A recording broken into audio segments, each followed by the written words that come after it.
What do we have for this episode? I literally have nothing. Recorded live at Talks and Tasting Studios, it's the Clerical Errors Podcast, the podcast that shows you what's behind the collar. Let's go. From the Talks and Tasting Studios, this is the Clerical Errors Podcast, the podcast that shows you what's behind the collar. This is Bullhagen. This is Berg. This is Vicar. And Peter's here. Hey, Pete. We are squeezing this in between our confirmation class, our catechism class, and meeting. And Peter has hoping to go to a FC, what is it? Kansas City Sporting KC. Sporting KC soccer game. Those actually look like they're a lot of fun. So yeah, I've never been. I'm excited. I think I'm going to show up late, though. I think the party starts a couple hours earlier, so we'll see. You're all heartened being here with us. Is this like a work thing? Yeah, they gave me a ticket. Nice. You're part of the sporting group now. Look at you. So how you doing, Berg? Well, just living the dream, I guess. So living the dream. Yeah. So I've been busy, awfully busy. Vicar's been. I like to say this is one of those where we did loads of preparation, but we got to be honest with the listener, right? And sometimes they wind up being good episodes, so hopefully this is one of those times.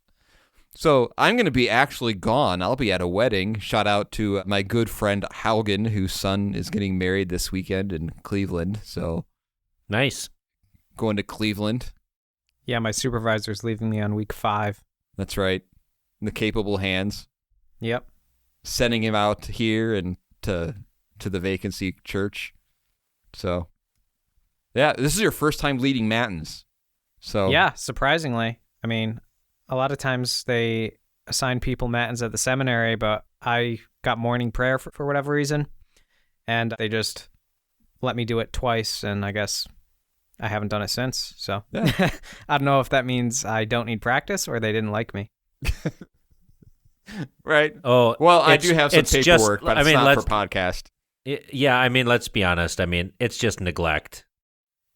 Whether that's benign or not, the seminary is just, I have done Vespers, I've done Compline 2 or 3 times at the seminary, and I've done Vespers 6 times, mostly at my fieldwork church. Yeah. So it's like basically Vespers with a cup of coffee in your tummy. That's all. Am I wrong, Berg? I like the Venite. I just wish they added the end part of it. So Berg, you're a history guy. Give us some little history on the Matins service. There's actually a great essay on Matins on the CTS, the Concordia Theological Seminary Media Resources site, entitled Matins as the Chief Service. It was written by Paul Edward Kretzmann, and he originally published that in the Concordia Theological Monthly, Volume 4, Number 6, in 1933. Oh, yes. Good time.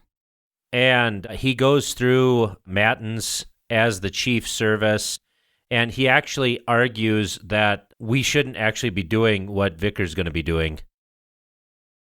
Oh, well. Because it's meant to be kind of a prayer as part of our other service, maybe. Yeah, so so let's see if I can find it here. Yeah. Here it is. On the basis of its history and by virtue of all its associations, Matins are a minor service liturgically considered. The Matins service is chiefly sacrificial and subjective in its liturgical parts, and hence differs essentially from the chief service, the morning or a common service with communion. From the standpoint of Lutheran liturgies, it is not proper to substitute the Matins service for the chief service of the Sunday or festival day. The argument used in favor of such substitution, namely that the common service is not complete without the Eucharist, does not hold good, for the Eucharist is not the real climax of the morning service, the second and higher mountain, as has been asserted, but only the further application of the Word of God in announcing the forgiveness of sins. The service is thus quite complete if it closes with the general prayer and the Aaronic benediction. if we emphasize the Eucharist unduly, we shall make the mistake of the early Catholic Church when its Disciplina Arcani accorded to the Lord's Supper a place of disproportionate importance. Highly as we value the Eucharist and convinced as we are that it should be celebrated far more frequently, we cannot place it above the service of the Word proper, for after all, it receives its authority only from the Word of God, as Luther shows so clearly in his exposition of the sixth chief part. So what service would he say that we would use? If He'd probably just say use the common service and end it with the general prayer and the Aaronic benediction, or in Vicar's case, the apostolic, the apostolic benediction. So right. So yeah, that's his argument. So is this like a conscience for you now? You're conscience stricken? I just do what you tell me to do. So it's on me. Yeah. Yeah. I was just following orders. Right. Lord, it was the supervisor you gave me. This is the banality of evil right here, Right. guys. Right. Well, it's a sign that without me here, the service is incomplete. So, and that's his main point, is that we don't want to fall into the papist trap of exalting the Lord's Supper unduly, because it is the application of God's word, as Luther makes it clear in the Catechism. So Burke, why do a lot of people then poop on the service of prayer and preaching? I think some of them maybe find it. Of prayer and preaching. I think if I were to guess, there are probably a couple different things. One of them is probably some of the musical choices for some of the liturgical things are kind of interesting. Right. But I think it's a good catechetical service. I do too, yeah. But I just hear kind of some, and I don't, maybe I should ask them sometimes, but I hear like, like it's kind of not, I don't know exactly, I just hear not a lot of positive comments about the service when I think it's a fine service. Maybe it's because it doesn't have like a deep historical context. I think that's part of it. I mean, we're all conservative, right, in what we do. I mean, for the most part. I mean, if it were up to me, I love. we know it'd be up to you. We'd be in one service with Matins and Vespers before or after, and after. Right. So, but there's a common thing that people say in a lot of podcasts where they'll say it is what it is. Yeah, and I mean, if people choose things like that, I mean, they're not sinning. Right. It's not like the church has put down some sort of, mandate on this, because it can't. And we'll get into that when we get into the text. But I would rather have us know one service and know it really well, so that way when we're long dead and new pastors are visiting these people at their deathbed, these people can participate in the liturgy. So it's all about the dead people, Vicar. Yep. Well, Beetlejuice came out. Careful. Yes. Same of the movie. Yeah, we're gonna do a Beetlejuice episode. That would be great. By the way, I think it's hilarious. After a long-awaited, we do this Star Trek episode, right? And we're fired up to do part 2. And then, it's such a clerical error's way of doing it. And then we get here like, I mean, I thought it ended up okay. Yeah, it was a great episode. Yeah, it was. But it was as far a complete as part episode. Part two. He's talking about today. I'm talking about today. Yeah. The only thing we had left was one more thing I had to do. So right. I was going to do a set for him for Chewbacca, but then somebody informed me that's not Star Trek, so I didn't know what to do. So, Vicar, what do we preach on? By we, you mean me, and I am preaching on Luke 14, verses 1 through 11. And it reads, "One Sabbath, when Jesus went to dine at the house of a ruler of the Pharisees, They were watching him carefully. And behold, there was a man before him who had dropsy. And Jesus responded to the lawyers and the Pharisees, saying, Is it lawful to heal on the Sabbath or not? But they remained silent. He then took him and healed him and sent him away. And he said to them, Which of you, having a son or an ox that has fallen into a well on a Sabbath day, will not immediately pull him out? And they could not reply to these things. Now he told a parable to those who were invited, when he noticed how they chose places of honor, saying to them, When you are invited by someone to a wedding feast, do not sit down in a place of honor, lest someone more distinguished than you be invited by him. And he who invited you both will come to you and say, Give your place to this person. And then you will begin with shame to take the lowest place. But when you are invited, go and sit in the lowest place, so that when your host comes, he may say to you, Friend, move up higher. Then you will be honored in the presence of all who sit at the table with you. For everyone who exalts himself will be humbled, and he who humbles himself will be exalted. All right. So, Vicar, what do you got?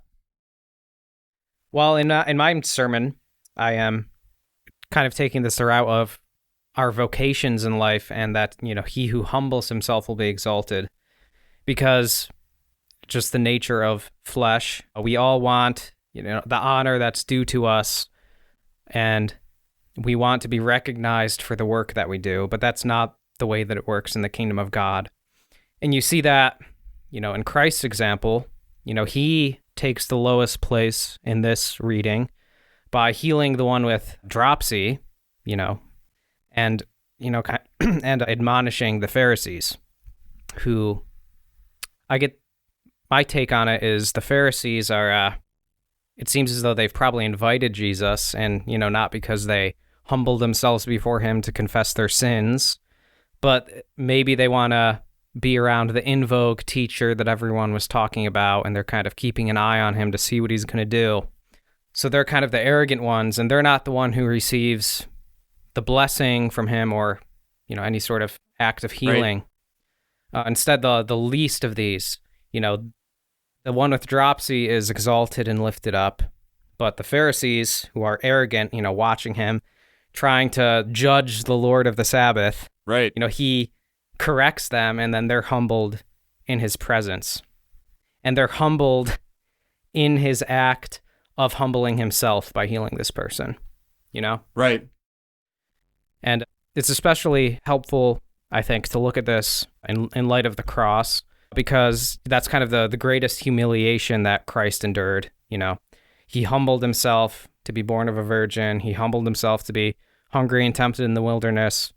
And then the greatest act that brought about the salvation of the entire cosmos is him, hanging naked on a tree, beaten, lifted up for everyone to see, And why is he worshipped for that?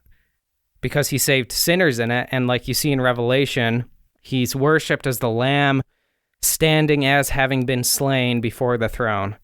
So it's this sense that into eternity itself, he is worshipped as the one who was crucified, And so if Christ also says in the Gospels, a servant is no greater than his master. So if we're thinking of Christ in that way, that he's worshipped into eternity because of his great act of humiliation for those who he loved in the world, how's it going to be any different for us? Am I going to have some high place of honor, and is that going to be my glory when the glory of Christ is to be crucified? Right. No. So, especially and one thing we talked about is the fact that really is when you think of true humility in that setting, right? He's not giving us a ploy, okay, take the lower seat so that this is a plan. When you think of the servants who humble themselves in the Bible, they don't do it so that they get great glory. They do it for the sake of someone else, as Christ did. Yeah, do it for the sake of the gospel, like the apostles, right. Who were, most of whom were killed for their faithful witness, or, John was exiled, which in some ways might have been worse. but they're doing it. They've denied themselves, and they don't need any honor any more honor than the forgiveness of sins that they received in Christ, right? Right. If you've been promised your life everlasting in glory before him, to participate in his resurrection, what else do you want on earth? Do you want your boss or something to recognize how talented you are?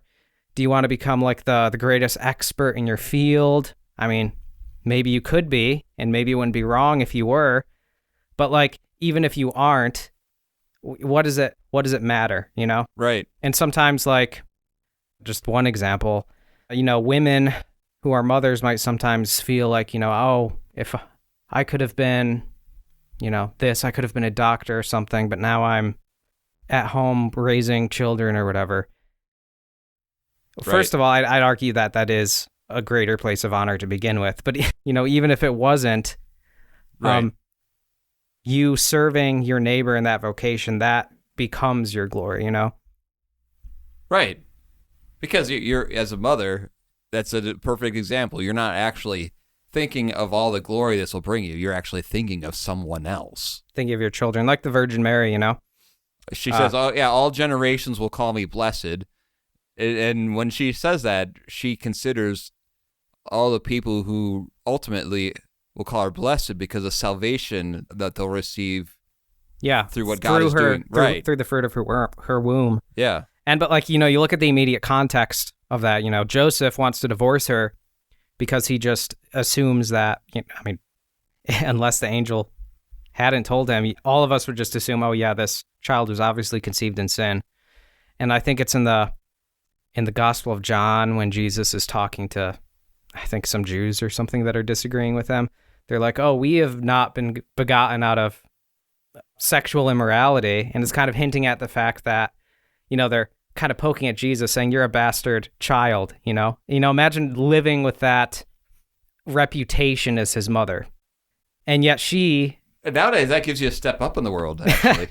not in that culture, and yet in spite of all that, she is saying all generations will call me blessed. And we do, we're talking about it right now, 2,000 years later. Yeah. Berg, what are you preaching? Are you out on the 1 year yet, or are you still on the 3 year? Still on the 3 year. Right on. So, you have anything that you'd like to bring out from this text? Yeah, I think hitting this sort of self-obsessed, what do you want to say, selfish ambition, both religiously and, we could say, secularly, this text covers both of those. One, in that, using the Sabbath for my own sanctification as opposed to everyone else. Right. And then you have sort of the public sphere of jockeying for authority and for place of prominence and all that kind of stuff. Hey, can you guys explain something to me? This is something I've literally been wrestling with in my own mind. Okay? And I always try and put myself in other people's shoes. You've known that for me a long time, Berg, right?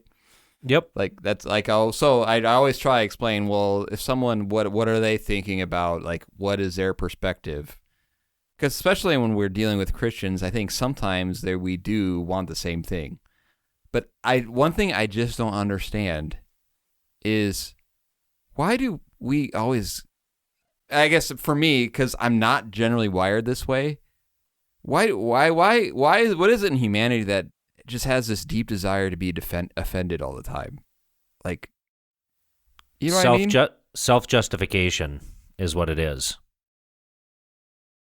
Because anything that's a slight against me is an argument that I shouldn't exist.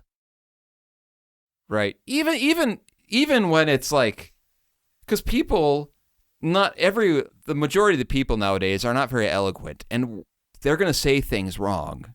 And so many offenses come from someone saying something taken the wrong way even, or misunderstood the wrong way. And it becomes this, this big thing like, oh, I'm very offended and I'm mad at this person, or I just don't understand.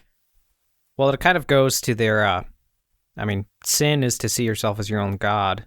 So the amount of offense you have is kind of correlates to, in a way, what value you think you have or you think you should have. Like if there's I don't know, if I get some random cup at Goodwill and I just want to throw it at a wall because why not? It's fun to see glass break. Have I like done some terrible offense? No, it's a cup from Goodwill. If I take my grandmother's china who's deceased and I throw it at a wall just because I want to, there's an offense. That's something greater because the offense kind of correlates to the intrinsic value of the thing. So I think when people get offended, when they want to get offended about something, it's because they kind of like what this text is talking about. They want to exalt themselves into thinking, why would you want to offend me? Don't you realize what you're doing and who I am? It's a kind of a way to want to exalt themselves. Yeah, because Oswald Bayer talks about that, right? That really the idea of justification is very, very prevalent in the world today. Do I have the right to exist? Oswald Bayer, by the way, instrumental in help teaching a former vicar in his doctorate program. Nice. Dr. Jonathan Mummy. He's a guy at Tübingen, right? Yep. Mm-hmm. Yeah. Anyways, so, because I sometimes think that people kind of, like, almost get a little annoyed that I don't get offended at certain things. Does that make any sense? Like, they try to get me to be upset or offended at something. And I'm like, okay, like, you try. Does that make any sense? Yeah, well, and I do think, like, it's very easy to get offended when it's somebody else. When the good gifts that God has given them are dragged through the mud, or these people are despised even though they're trying to help. Yeah. It's easier, like, because you see the value in them. You see what God has done through them, and yet they're treated horribly, and which I think is a godly thing. That's like the friend come up higher. Right. The one time where there's like a handful of times, right? All right. Something was said that bothered me. And one of them happened. I didn't even know what the issue was with Peter. Do you remember this? Where you said, "No offense, Dad," and I said, "Offense taken." And you're like, "What just happened?" Do you remember that? I don't remember what it was. I don't remember the first time. Okay. So I apologize. But that became a catchphrase. Right. So I can think... No, I'm not. Obviously, I have grave sins. I'm not trying to. I'm just trying to understand it, really, so I can help people. You know what I mean? Well, and sometimes people get offended too. Like, it's not just all their fault. Sometimes people are just brutal. They think they're being bold and brave and, telling the truth or telling it like it is. And it's like, no, you're just being a jerk. Yeah. Like, come on. Like, how about having our speech full of grace seasoned with salt? The Bible says that too. Right. Because I actually kind of take not being offended easily is almost like a masculine feature. Yeah. Where like, oh, someone's upset. Okay, let's how can we fix this? And you know what I mean? Yeah, I mean, there's a certain amount of confidence that you have to not be offended by something someone says. Like, if like an 8-year-old came up to you, pastor, and he's be like, "Oh, you're a terrible pastor." I'm like, okay, whatever, right? Right. It's like it's coming from an 8-year-old. What is that? What does his opinion have any bearing on what I'm doing? Right. Right.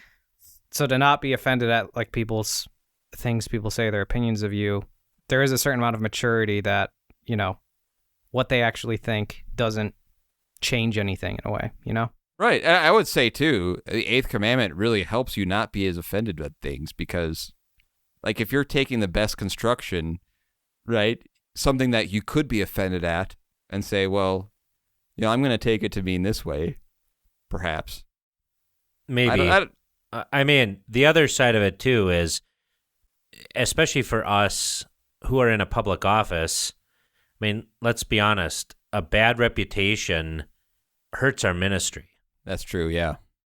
I mean, that's something that's really, really, really, really important to protect and to cherish,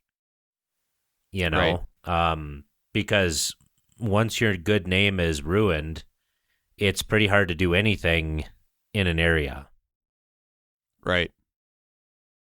And now everything follows you. Yeah, I mean, with the Right. interwebs, I mean... Man, I saw some tweets that 21 put out like 10 years ago. I'm just shocked at what you tweeted when you were 15. I don't want to say offended, but troubled, Vicar? I didn't have any social media at 15. Oh, okay. Me neither. You had mixtapes. Yeah. At 15, I was asking girls, will you go with me, man? That's how is that what they still use nowadays? Like, hey, will you go with me? Like, not, there's like no place to go. It was like, be my girlfriend. That's how you phrased it. Anybody remember that? I was homeschooled, so. Oh. Yeah. What was a bullying situation like there? I don't know, ask my mom what it was like being my bully. So, all right. Thank you for indulging me on that discussion. I'm just trying to learn about that. Does that make any sense? Yeah. Indeed. Yeah. But part of it is too, I'm like at my heart, like a people pleaser, just want everyone to be happy. Well, and doesn't it just make it easier to live at peace? Yeah. I mean, to be honest, like the people who thrive off of drama, I don't Right. understand that. That just Right. looks exhausting for everybody involved. And if it's your good name, if you're talking about your good name, like if you have a calm, pleasant demeanor and you truly care about people and you're worried about your good name, generally people will defend you, and hopefully in the same manner. People, you know what I mean? If people are used to you putting the best construction on things, and seeking to heal relationships, and you have that, I think generally, like, people will also then speak well of you as well and defend your name in the church setting. Not always, but because we're all a bunch of sinners, but Yeah, not always. yeah. So, all right, Peter, our producer, what kind of content are you producing for us today? All right, so we made a shocking discovery a couple of weeks ago. You guys may remember. We found out that ChatGPT knows who we are. Okay. How did we find this out? We were getting ready for the Star Trek episode, and we didn't know how to start the episode, right? We needed an intro. We realized we didn't have one, so I asked ChatGPT to write a Star Trek spoof intro for the Clerical Errors podcast, and it nailed it. Wow. And that was spooky. So what I've done, because we came into this show with nothing. Right.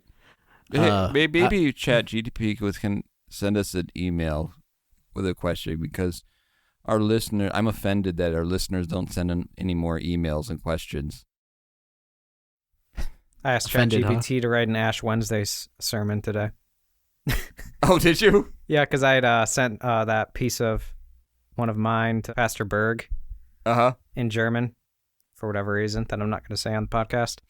And I'm like, I wonder how ChatGPT could do in comparison to me. And from an LCMS perspective, it wasn't terrible.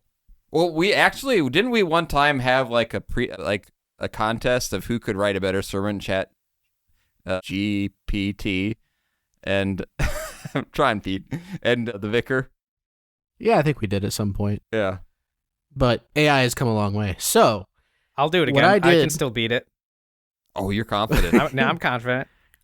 all right, A sermon, all right? Not a hymn. It would beat me at for sure, but a sermon, no way. I mean, I basically already did it by having it write an Ash Wednesday sermon on the same text, and mine's definitely better. Let an AI expert come at it. Anyways, I'll so read I it asked right now. I have it pulled up on my phone. I asked ChatGPT to give me some topics. And so some of the topics it gave me, I want to hear if you guys are interested in any of these. Ready? Okay.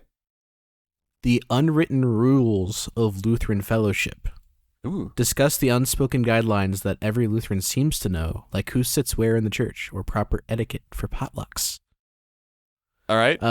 Lutheran conspiracy theories. What if some parts of Lutheran tradition have hidden meanings or funny origins? The theology of vacation. Can pastors ever really take a break? Dive into the tension between always being on call spiritually and the importance of rest.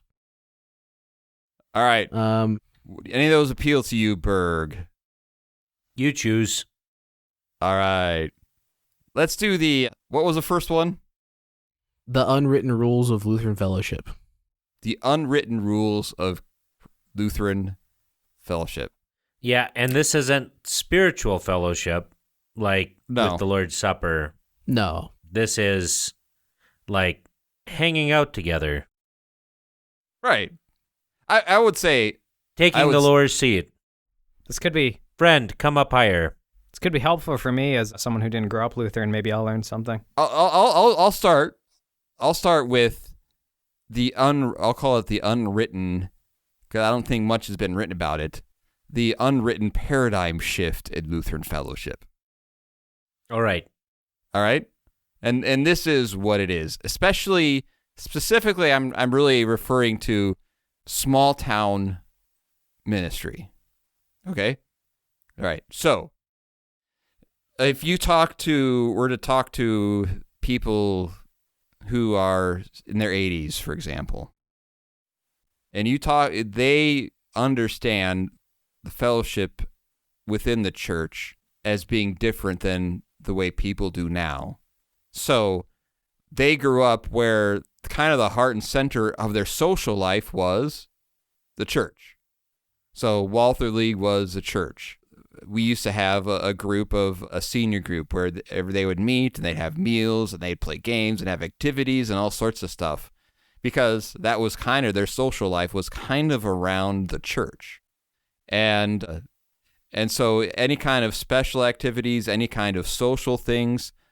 Dart ball was another example, like their sporting life. We have a trophy case with all sorts of sporting trophies, because like when you thought about your social life and things outside and kind of how your life is organized with other people, a lot of that was centered around the church. And that was actually some good things about it, because one, you got to know everybody a little bit better, and two, there was some, I think, positive social pressure to be a part and active in the church in other ways.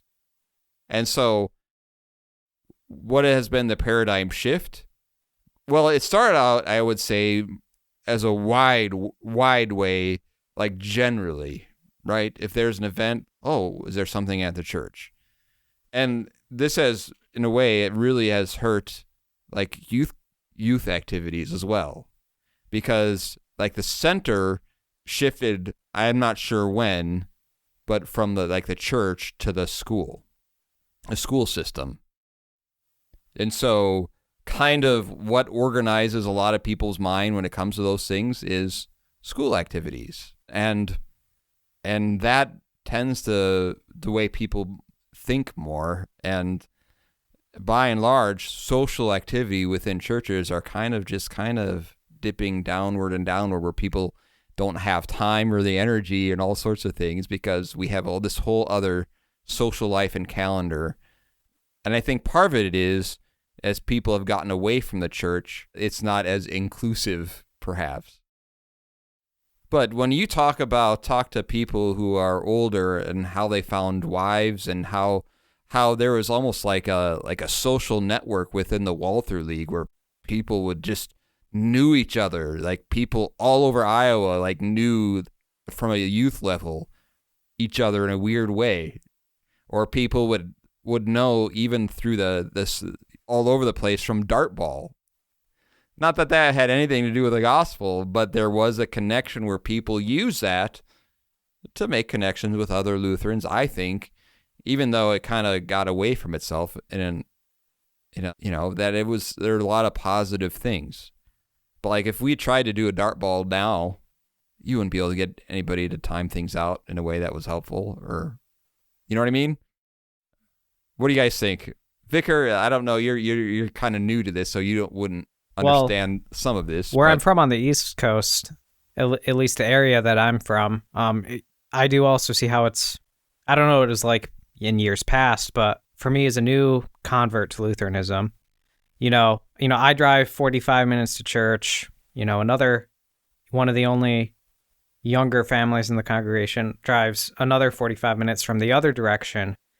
And it's kind of difficult to have the church be, the center of the social life of the community in that sense, because you're all so kind of scattered, the diaspora, right. I actually think it might be easier in a city setting, actually, where I do too, where you're more anonymous and you don't have all the kind of social connections from the time you're in kindergarten through high school with the same people, and you feel like, okay, we are a unique group. Yeah, because in a city like, I mean, when I lived in Fort Wayne, to be honest, I didn't even know my next door neighbor's name. And so, like, if there is an actual place that can, like, provide that, community for people, then, why not have it be the church?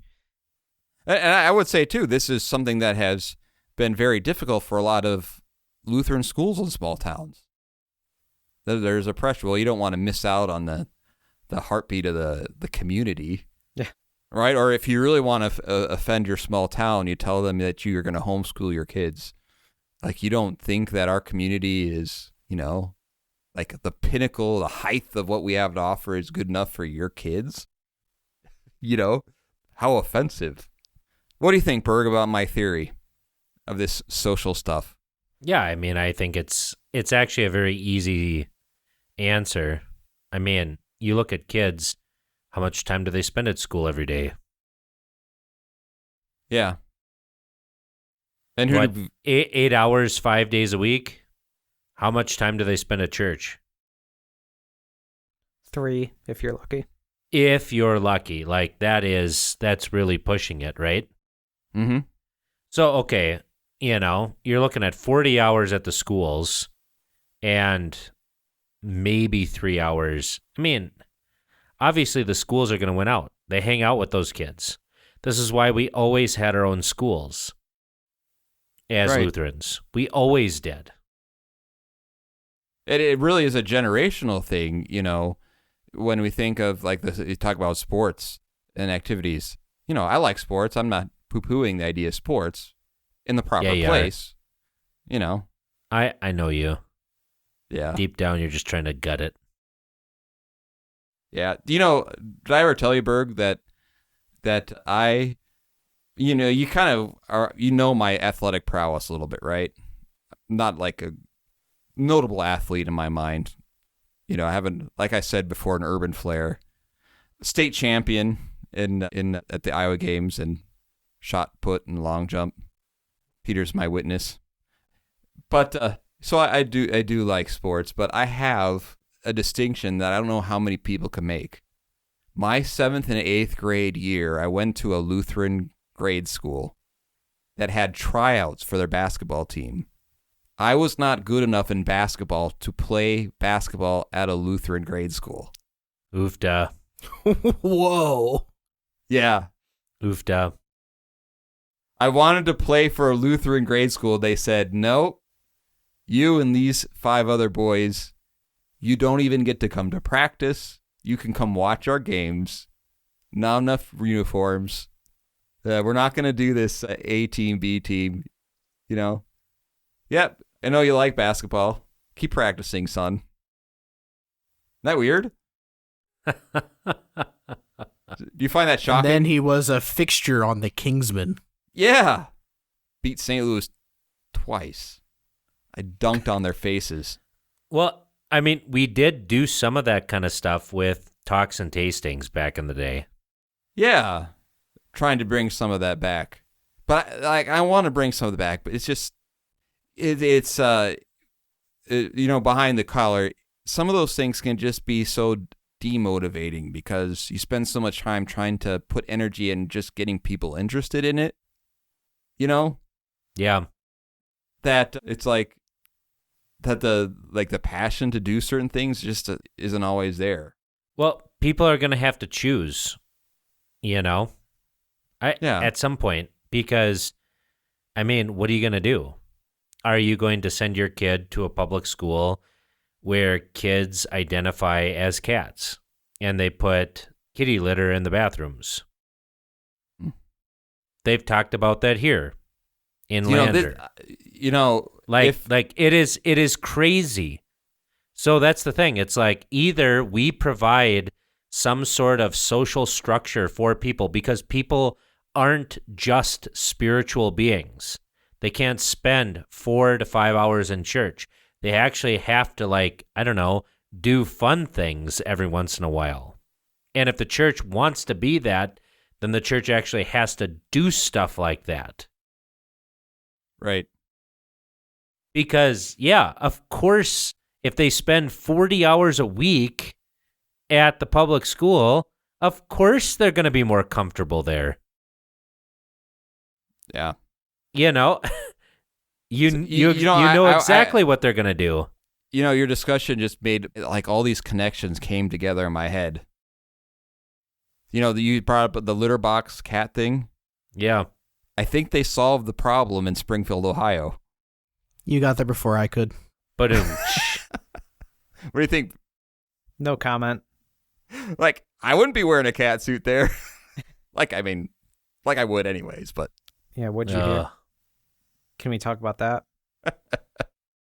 So, I mean, people got to start making a choice, because it's not the 80s, it's not the 90s, it's not even the aughts anymore.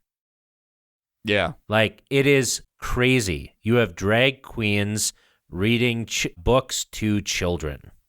They don't go and read them to old and elderly people. They go and read them to children. That's El Bado. El Bado. Don't do that, Vicar. Mm-hmm. So, I mean, eventually people are going to have to choose. Okay, do you want to live in this society that is in love with death? I mean, so many people are going to be voting simply on the basis of whether they can kill their unborn children or not. That is what they're going to vote for president. Yeah. I mean, holy buckets. Doesn't matter that the, economy is in shambles.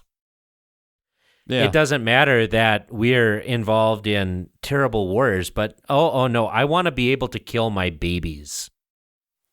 I want to kill my own flesh and blood. Oh, that's great.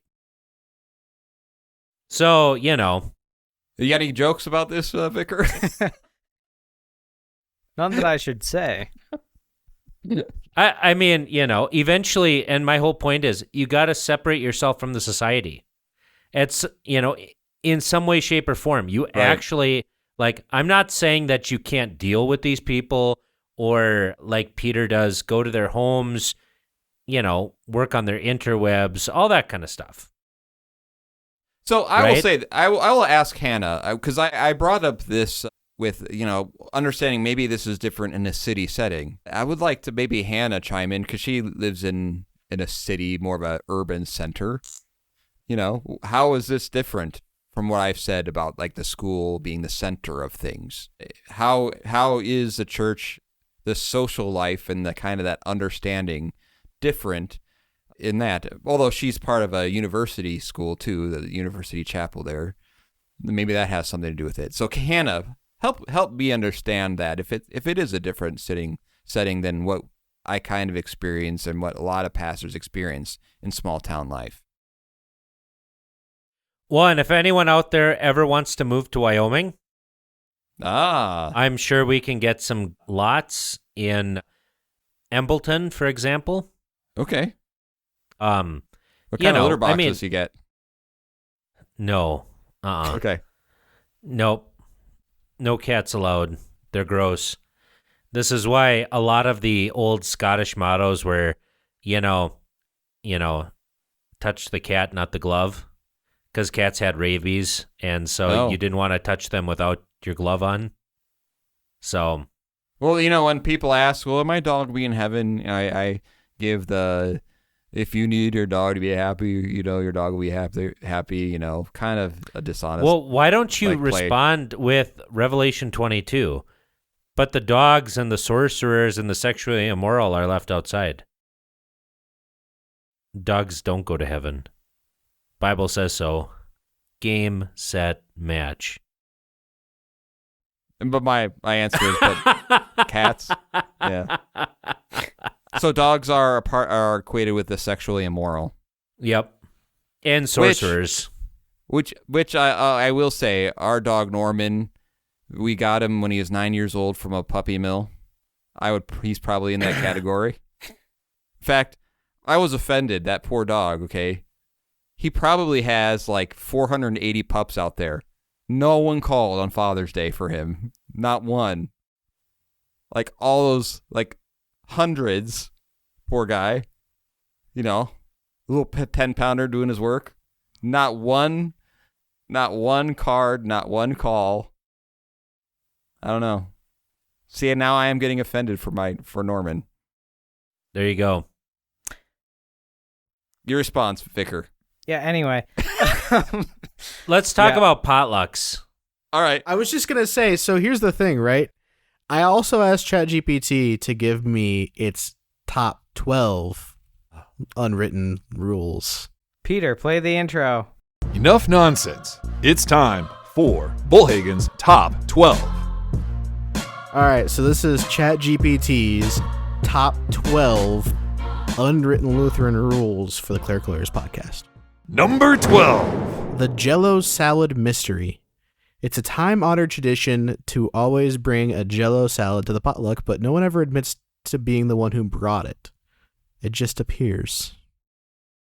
It depends on what's in the Jell-O. Like, if it's fruit in the Right. Jell-O, fine. Like, mandarin oranges or strawberries, great. With whipped cream on top. Tuna? If it's anything else in the Jell-O, you're a monster. And you should I've seen repent. carrots. I've seen celery. Like, people should repent of that. I don't see anybody running away from the Jell-O salad to Jell-O. You don't see it. Come on. Carrots, celery. Like, this isn't the Great Depression anymore. We're past Well, that. that's why you have the other salads like Snickers salad and that kind of thing. Haven't had that All one right. yet. Number 11. The offering plate side eye. No one will call you out for passing the offering plate without putting anything in, but you will feel that gentle Lutheran judgment from 2 pews back. Hopefully not. I mean, God loves a cheerful giver. We still just collect it at the door. We never really changed it from the pandemic, so. Honestly, that is like the best practice ever. They asked to bring it back here, and it just sucked bringing it back. Because it's like, just put your money in at the door. And then we don't have to like monkey about with passing these plates and blah, blah, blah, blah, blah. That's an Yeah. American thing. That's That's an American thing. I got an It's idea. weird. What if we put we have, except for when Vicar does inferior matins, we do, since we have the Lord's Supper, why don't we just put the offering things like as you walk up to communion? Entry fee? What do you think? Well, and then you can be like, Right. Jesus gives you his body and blood. What are you going to do for him? You can have the plate before and it's like an entry fee, or you could have the plate after and it's like a tip. Oh, a No, tip. do like the square tablet or whatever. After people commune, you turn it around and ask them. Right, they have to sign it with their finger. Yeah. We were just reading, what is it, Exodus 35 or 36, where Moses had to have a commandment that people stop bringing stuff because there's more than enough to build the tabernacle. Wow. It's like, why can't we just have that? Like, life goals, guys. Let's just do that. Number 10. The church directory freeze frame. Once your picture is in the church directory, that's how you'll be remembered forever, even if you got a bad haircut. Replacing it with a new one? Maybe in 10 years, buddy. That's pretty true. Yeah. And it's funny when people will give you pictures for the directory because, we do things on the El Cheapo way here, which is great. But they'll give you a picture from like 15 years ago. And it's like, you are not the same person that you were 15 years ago. A morbid thought, I always get a little sad during picture directory time because I know like a lot of those will be funeral pictures. Yeah. Yeah. As long as they're not confirmation pictures. Number 9. Unspoken choir politics, seating arrangements, solo assignments, and even the decision to join the choir are all governed by unwritten rules. Never, ever steal someone's folder. Maybe. In the congregation I grew up in, there was a little bit of that, not too much, but not about stealing folders, but there were definitely seating arrangements, but that makes sense with, soprano, alto, tenor, bass parts. Yeah, they should always have I always thought they should have tryouts for like certain solos in the choir. Like put the work in, practice, bro. Number 8. The pastor's wife approval system. While not spoken out loud, everyone knows that the pastor's wife has the unofficial role in approving all major church events. No. If you don't have her buy-in, don't even bother with that committee meeting. No. That is not true That is at wrong. all. No pastor wife wants to be in that position. Maybe a Baptist pastor's wife Right, no. would be where she's Mrs. Pastor that way. But yeah, no. I mean, my wife tried, but I had to... No, I'm just kidding. It sounds so like her, though. I'm kidding. She doesn't listen, don't worry. It's fun. Number 7. The fellowship hall cleanup delay. No one immediately helps up with the cleanup after an event because we all know the real fellowship happens while avoiding the work. There's an unspoken rule that the same 3 people will eventually take care of it. No, that's not... No, that's not... At least that's not Iowa. Iowa is, like if you're stuck... If you're not, like, helping is, like, before the event is even done, you kind of get the side eye. Like, if you're not, like, moving tables when there's still a couple of people finishing up and you kind of trying to send a message, you start moving stuff right away. Well, yeah, but that is not the case out here in Wyoming. Like, people just leave, and it's like, well, that's, what we hired people to do. So, I tithe too much for this. I wish that were the Right. case. So, like my experience is, like, if you have, like, a group, like, cleanup project or something, or moving the vicar in, like, if you're 5 minutes late, they're half done at least. Number 6. The coffee hour shuffle. No matter how crowded the church hall is, you will only sit with people from your usual social circle. Yes. Approaching someone outside of that group requires advanced strategic planning. Yes. Yeah. 110%. Really? Yep. Yeah. It's from your social circle or your family.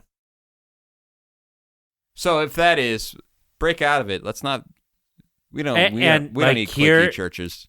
Like here, Do you can just see it. You can see who sits with whom, and yeah, it's very, very clear who.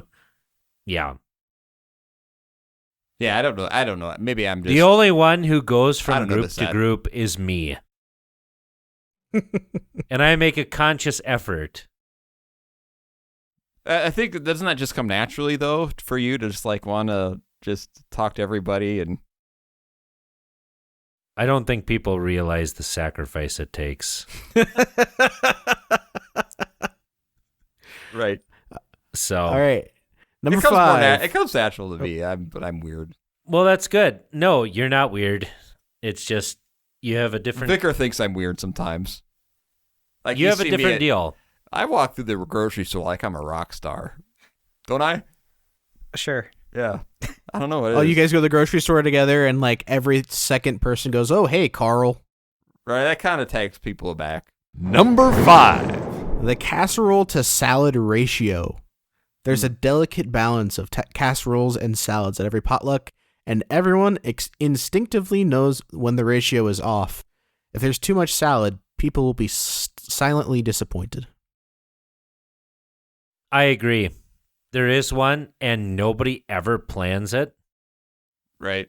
So you just kind of hope that it works out. And it's really nice living here in Jackson Light, where people are actually cognizant of like allergies and that sort of stuff. So they'll bring meat and cheese trays, which is just like the best. I would prefer that to any sort of Snickers salad or anything any day. Just, you know. Well, see, I noticed what the place of shame is if it's a kind of potluck where you're supposed to bring your own table service and you have to use the table service for people who didn't bring their own. You know what I mean? That'll get you the side eye. Yeah. One thing that's difficult for me at potlucks, I don't know if this is a Midwestern thing as a whole or if it's just a lot of the places I've been to potlucks at. I haven't been to enough here yet to say, but I don't like it when there's like a salad and the salad is just consisting of iceberg. A salad should not have iceberg as its primary lettuce. That is unacceptable because the point that I eat a salad is, well, A, because it's healthy and because it's fresh, right? Iceberg is just cellulose and water. It can go on a burger. It can go on a taco if you want some texture. But if anyone ever serves me a salad that it's like a little bit of sliced red cabbage, some croutons, cheese, and iceberg, like, no. Okay. Just let that be known. Well, now does he know that salad here oftentimes doesn't include refers any to sort Snickers? of... Yeah, Snickers. Yeah. Yeah. I am you aware do know of that. right? I am aware of that. I'm speaking more of the traditional vegetable salad. That's not traditional in the Midwest. But like, the traditional ones are like... For this year, Vicar, if you go to someone's house and they offer you that as a salad, you're going to smile and you're going to like it. Yep. Listener, if you are going to have Vicar over at your house, iceberg lettuce only. Iceberg lettuce, say nothing, and then at the end, by the way, I love the podcast. Yeah. Ah, yes. Oh, yeah. Iceberg lettuce, croutons, How about cheddar cheese, and ranch dressing. No, not cheddar cheese. Get the sandwich slices and like pull parts of bits on. Oh, yes. Like Kraft singles and chop them up with a knife. Yeah. Yeah, and not ranch dressing. It's Italian dressing, but not quite enough. Poor Vicar. Yeah. I'm actually starting to feel a little bad for him. Not enough to do anything, but, you know. Number 4. The coffee temperature truce. There's an unspoken understanding that the coffee at the fellowship hour will always be slightly too hot or too cold, but nobody complains out loud. It's just part of the tradition. More about the strength than the temperature. Yeah, that's what I was going to say. It's usually church coffee is really weak. Yeah. Are there any arguments about like what brand to buy? Or no, is it just the strength? There probably There's is. no arguments because it's always Folgers. It's always Folgers. So we have Folgers. We had somebody who bought Dunkin' Donuts. And then we've got these little ones that come in like a packet. And these people prefer the packet because then they don't have to measure it. They can just open it and pour it in. Like, these and there's people no argument are about just strength. It's just how many packets do you want me to use? one. It's always one. It's never more than one. It doesn't matter if you're making half a pot or a whole pot or... No, not at all. Like, they think anything more than a single packet of really, really weak coffee is like battery acid. So go to church in Wyoming where they're slinging them packets, bro. Man, it's just weak. It's weak sauce, man. Yeah. I'm like, man, you would die in Germany. I like how you both are proving the point, though. Like, the whole point is of how people disagree about the strength, the judgy of food and that kind of thing, and you both just like dive right into lettuce and coffee. Oh, the disagreement is about the strength, and you complain about it, so it's too weak. It is like, you know, We even have water for tea. Number 3. The silent passing of the peace. During the peace be with you greeting, there's a fine line between a friendly handshake and a full-blown conversation. The unspoken rule, keep it brief and don't break eye contact with your pew. How about no, Scott? For any of those things. Well, you don't want the uncomfortable. See, what would drive Berg crazy too would be like the uncomfortably long holding your hand while they talk to you handshake. Yes. There's Probably a lot of stuff I'll put up with. And that's fine. At least they're talking to me. But just Every once in a while, Dumb. I'll pull out. Every once in a while, I'll pull out the. Are you nervous? Why? You're shaking. You know. That's pretty clever. like, if they want to talk to me, great. Let's just not force it. Forced conversation is just gross. It's just gross. I mean, that's how I'd probably define most vicarage situations. Just gross? No, forced conversations. Go visit these people, vicar. Yeah, well, I mean, a vicar has to because, like, Right. that's their job is you have to learn how to make conversation Do with they people. still do institutional field work? At the yeah, we have field work at the seminary. Yeah. Institutional. No, when like I was where there, you have to go to like a nursing home Oh, or no. whatever. right. No. Like I Really? remember. You don't have There's to do that? there's opportunities where you can, but no, it's not required. Yeah, we had to do that and write verbatims about our experiences.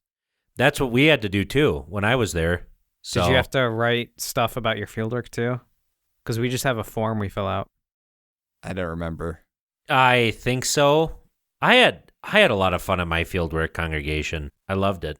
So I remember being like, because I was younger as a seminarian, right? I was like 21, right? I go to a hospital to do my field work, institutional field work. Chaplain says, hands me a sheet. These are the people down this hall. Go visit them for me. I had no idea who they were, why we're there, and I was like stepping in it like every time.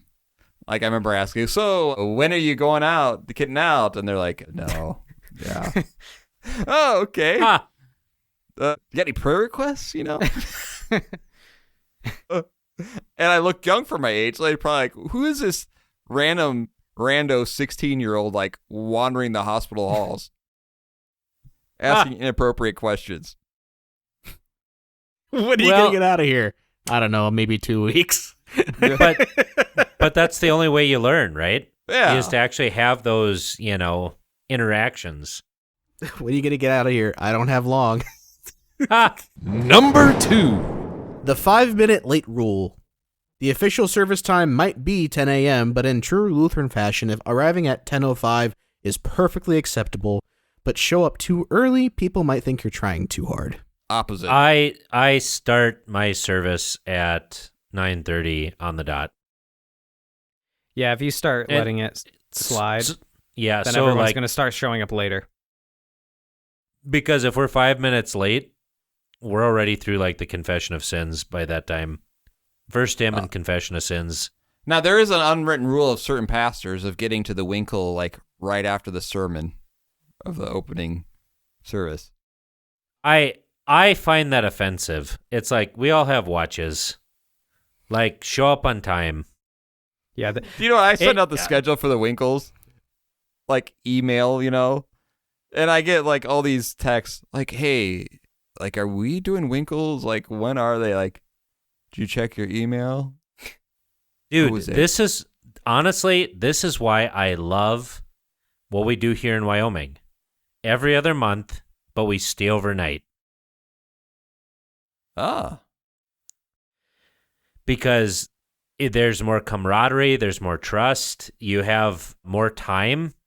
So you meet at we usually eat and then we start our service at like 1:00 and then go till 5:30 and then go out to eat and then we might go shooting or whatever the host pastor has planned. And then we start again at like 8:30 in the morning, 9:00, go till noon. It's great. It's the way to do it. yeah, and you get a little, sipping on sometime in the evening then too. That's always important, actually, to have that That is opportunity. very important. Honestly, I think it's the way it should go. I mean, I have never, even our circuit in Iowa wasn't as united as the one out here in Wyoming. How's 15.0 doing? Good. He's a lot of fun. He does our confession studies. The OG vicar on the podcast. Ask him to make some animal noises sometime. And number 1. The sacred pew hierarchy. Everyone has their unspoken seat. No one will say anything if you sit in it, but you'll know by the glares that you've broken an ancient rule. I think that's given a little bit more emphasis. Yeah, and I think that's not like a Lutheran thing. That's just like a people thing. We're creatures of Yeah. habit. You know? Yeah, we like our habits. Right. And it's not something I'm going to dog on simply because, if they're there often enough to have a seat that's available to them every single Sunday, that's a good thing.